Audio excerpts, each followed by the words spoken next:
Hello friends, welcome to my channel. Let's have a look at problem 2461, maximum sum of distinct subarrays with length k. In this video, we're going to share some solution formats based on sliding window or two-pointer sliding window. So first, I'll read through the problem statement to digest the requirement, and then we share the analysis and the code.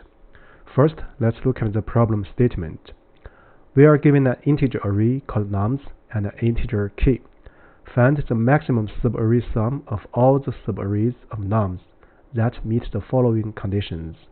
First, the length of the subarray is k. And secondly, all the elements of the subarray are unique. So we are required to return the maximum subarray sum of all the subarrays that meet the above conditions. If no subarray meets the condition, so we are going to return 0. So here, a subarray is a contiguous non-empty sequence of elements within an array. So here are several examples. Let's look at example 1. So here, the k equals 3. So naively, we can check all the length 3 pieces to get the sum. And then for this problem, so we can easily get that 4 to 9 gives the maximum sum, that is 15. So in example 2, so the length k is 3, so the nums is 4, 4, 4. So all the elements are actually the same, so we can only return 0. So the constraints for this problem are the following. First, the list nums has a length bounded below by 1 and bounded above by 10 to the power 5. And the k is bounded below by 1 as less than or equal to the length of the array itself. So secondly, the elements in the list is bounded below by 1 and bounded above by 10 to the power 5. So that's the main problem statement. So now let's look at the problem analysis. So actually for this problem, if we ignore the two requirements in the problem statement, then we just need to use vanilla sliding window, right? But with the two requirements, we just need to do the check. We check the length and we check if the subarray elements are distinct. So here the thing is that how do we effectively check all the elements of the subarrays are distinct? So for this, naturally we can think of set or dictionary, right? So the method we're going to present here are based either on vanilla sliding window or two-pointer sliding window. So here, when I present the second method, we are going to use duplicate index, so which is slightly different than the traditional representation of two-pointer sliding window. But essentially it's two-pointer sliding window. The former vanilla sliding window is very routine, so I'm going to first write code for that, and then we will explain the second one and do the explanation. So first, let's look at the first solution. So here I'm going to use a dictionary, so collections default dictionary. So I'm going to use int to count the element. So we want to make sure that each element appears in the window k, length k, just once, right? So here s is the partial sum, so and the result we initialize to be 0, right? So due to the problem requirement, if no subarray meets the condition, we're going to return 0. And then what we're going to do is to traverse the list, right? So first I'm going to traverse for I in range k. So I'm going to examine the first k element. So s incremented by nums I. So for this, I just want to split into two parts to fix the idea. So then we are going to consider sin, right? Nums I, right? So the frequency is incremented by 1, right? So now we want to consider if length of the sin equals k. It means that all the elements are unique. So we're going to set result to be s. So this is actually the general logic. But below, if we continue more, so we need to as we add one more, so we need to pop the very beginning one, right? To remain the length of the element we are looking at to be key. So then what remains is to check the uniqueness of the elements. So now let's do this. So for I in range key up to length nums, right? So what we are going to do is that, so because in this case all the i's is greater than or equal to k, so we need to first pop or minus the very beginning one, so in the window, that is nums I minus k, right? In this case, so we're going to add nums I, right? So this actually we compute a length k segment sum, but what remains is to check the uniqueness. So first, because if we want to effectively remove the elements at I minus k, so we're going to adjust the counting nums I minus k. So this actually is decremented by 1. So then we want to check if this frequency is 0 now. We need to del the corresponding k, right? So nums I minus k. So this del is important. The reason is that we need to check length, right? So in this case, we are going to add nums I and by 1, right? So then we are ready to check the length. So if length of sin equals k. In this case, it means in this window ending at index I. So with looking backwards, and the length is k. So if the length of dictionary is also k, it means that all the elements in this length k segment ending at I are unique. So we can actually update the result and the current partial sum. And then finally, after the for loop, we just need to return the result. So this is the one solution, but this is not the solution we're going to emphasize. So this is actually very brute force when we do the check of the length. So anyway, let's first do a check. Yeah, it passes the first example. Now let's look at the generic case. Yeah, it passes the generic pass.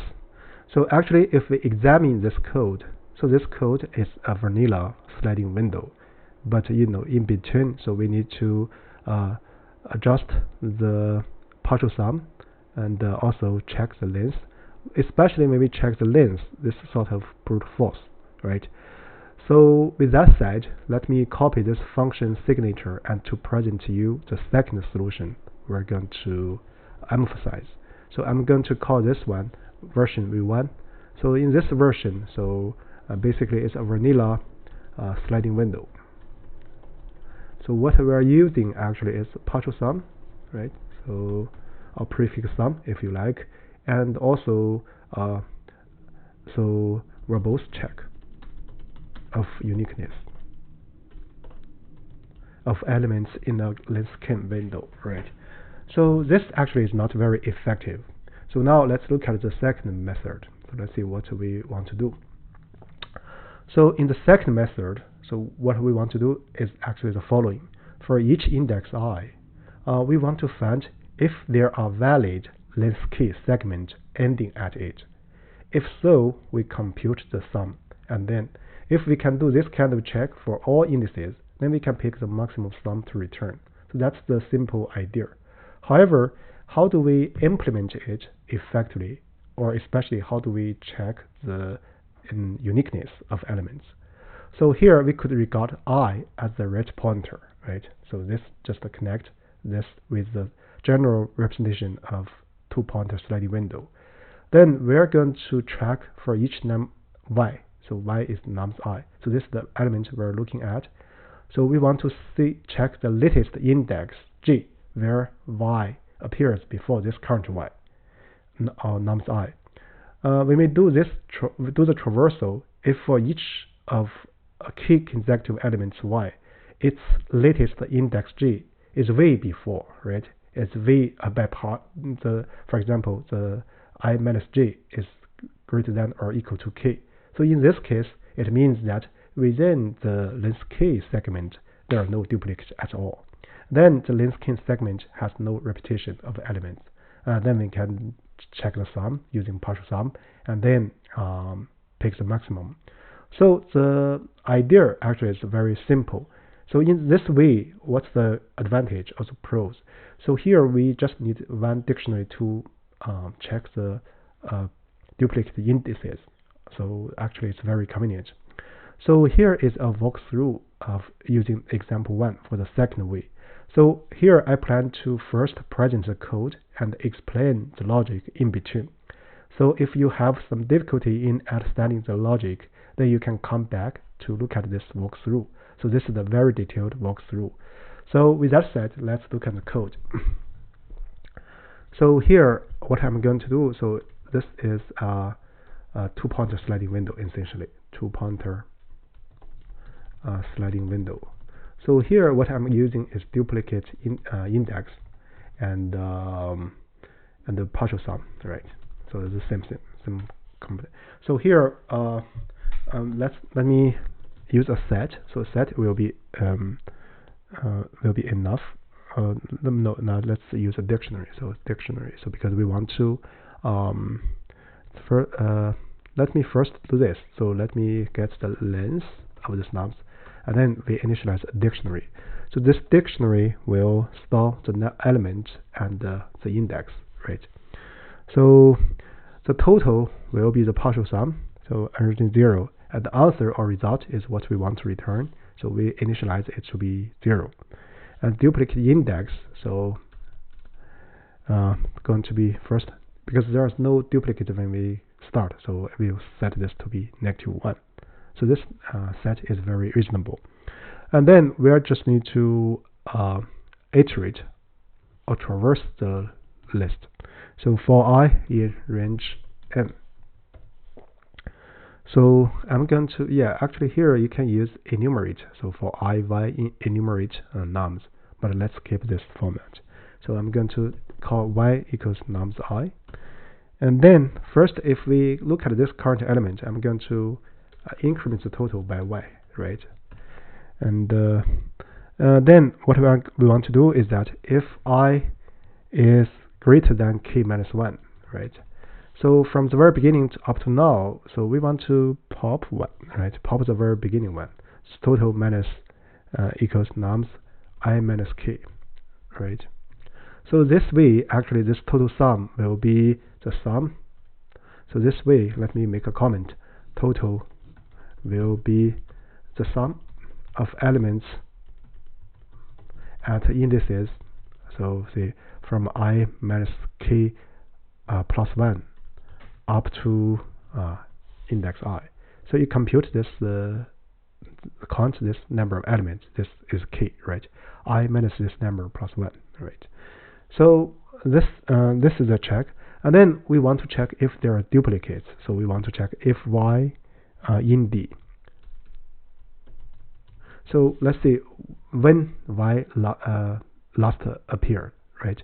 So we want for this y in D. So we know that y appeared before this. We meet this nums I. In other words, y again. But as long as y appears very long ago, so for example, at least k steps apart, then there's no duplicate in the length k segment. That's it, right? So now we are going to look at the duplicate index to be max of the pre-state dup index, and so dy, right?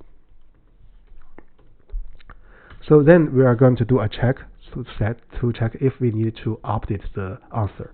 So if dup idx, so this is the last appeared, right? So now I is the current appeared. So if this is greater than or equal to k, so you need to fix this number, right? So we want to, so because essentially we want to make this large enough so that there's no duplicate in length k. So here we should write less greater than or equal to k. So if this is the case, so we can update the answer to be max, answer, and total. That's it. So don't forget, so each time, so we need to update the latest index right? So d of y, so its most recent appear is at index I. So that's it, right? So now we just need to return the answer. So this is essentially a two-pointer sliding window, but you can regard this I as a ending point, the right end, so right pointer. So the duplicates you can use it as a left pointer, but it's left pointer, but that's not very precise. We actually effectively look at each length key segment ending at index I. So if it's no duplicates, we update the result or answer. So actually this use of duplicate index is very effective in this problem. So actually we can also try to write with the classic representation of two-pointer sliding window with slightly longer code. So with that said, I guess it's better to first do a check. Yeah, it passes the first example. So now let's look at the generic case. Yeah, it passes all the generic cases. So I guess that's about it for this specific problem. So yeah, actually per the friend's requirement, I compiled a two-pointer sliding window playlist. You're welcome to check out that playlist or other videos in my channel. With that said, I guess that's about it for this video. Thank you.